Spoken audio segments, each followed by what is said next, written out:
नमस्कार साथियों, मैं नीति। आप सभी का स्वागत है मेरे यूट्यूब चैनल ज्ञान स्रोत पर। आज जो कहानी मैं आप सभी को सुनाने जा रही हूँ, उस कहानी का नाम है आयु में अंतर।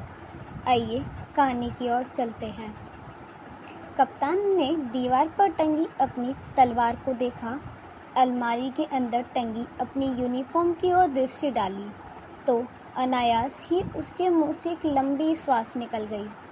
उसकी नसों में फड़फड़ाते वीरता के कीटाणु इस प्रकार धराशायी हो जाएंगे, इसकी उसे आशा नहीं थी।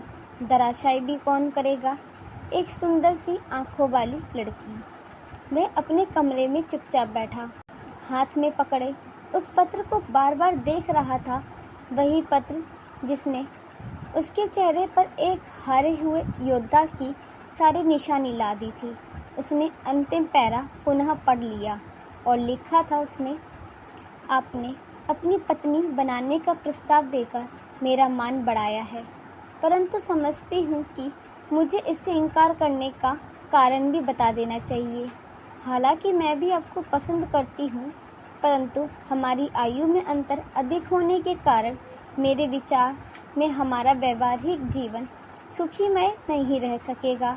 मुझे लाचारी में यही बात कहनी पड़ रही है, परंतु विश्वास करती हूँ मेरी ईमानदारी से कई बात का आप बुरा नहीं मानेंगे। कप्तान ने पत्र पढ़ा और उदास सा चेहरा अपने हाथों में ले लिया। माना कि दोनों की आयु में अंतर है, परंतु वह गठे हुए शरीर का मालिक है। उसके पास धन है, समाज में प्रतिष्ठा है। क्या अपने प्यार से, अपने सुख साधनों से उस सुंदरी की आयु के अंतर को भुलाने में सफल हो पाएगा?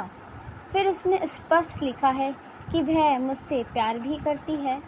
सेना में कप्तान को सिखाया जाता है कि जो भी फैसला हो तुरंत लेना चाहिए और कार्रवाई जितनी शीघ्र हो उतना अधिक असरदार होती है। वह उसने जाकर स्वयं मिलना और उससे जोरदार शब्दों में आयु के अंतर को भूल जाने का आग्रह करेगा। 2 घंटों में वह जीवन के सबसे अहम युद्ध के लिए तैयार हो गया था और ट्रेन में सुंदरी थियोडोरा के नगर की ओर चल पड़ा। थियोडोरा अपने पुराने आलीशान बंगले की सीढ़ियों पर बैठी शाम के धुंधलके का आनंद ले रही थी। वे आगे बढ़ा तो वह उठ के मुस्कुराकर बोली। एक सीढ़ी नीचे खड़े कप्तान ने देखा कि आयु में अंतर दिखता ही नहीं था। वह स्वयं लंबा तगड़ा जवान लग रहा था और थियोडोरा यौवन की दहलीज पर खड़ी एक सुंदरी। थियोडोरा ने कहा, मुझे तुम्हारे आने की आशा नहीं थी, लेकिन आ ही गए हो तो बैठ जाओ। क्या तुम्हें मेरा पत्र नहीं मिला? पत्र मिला है, इसलिए तो आया हूँ, कप्तान ने बैठते हुए कहा। मैं चाहता हूँ कि तुम एक बार फिर इस बारे में विचार कर लो। थियोडोरा ने मुस्कुराते हुए कहा। देखो, उसे कप्तान का भरा पूरा शरीर, उसका गबरूपन पसंद आया।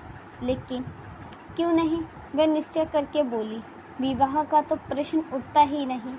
मैं तुमसे बात करना चाहती हूँ, परंतु मैं तुम्हें पसंद भी करती हूँ, परंतु विवाह नहीं कर पाऊँगी। मुझसे दोबारा कारण ना पूछें, क्योंकि वह प्रश्न मैंने पत्र में ही लिख दिया था। कप्तान सीढ़ी पर बैठ गया। सामने वृक्षों में से झांकते प्रकाश की ओर देखकर वह सोच रहा था कि यह समय का कैसा खेल है जो उन दोनों की आयु में कुछ वर्षों के अंतर के कारण उसकी जीवन की खुशियाँ छीन ली जा रही हैं। थियोडोरा ने अपना हाथ उसके हाथों में देते हुए उसकी ओर देखा और कहा, इतना बुरा मत मानो, हमारे लिए यही अच्छा है। मैंने भी बहुत सोचा है।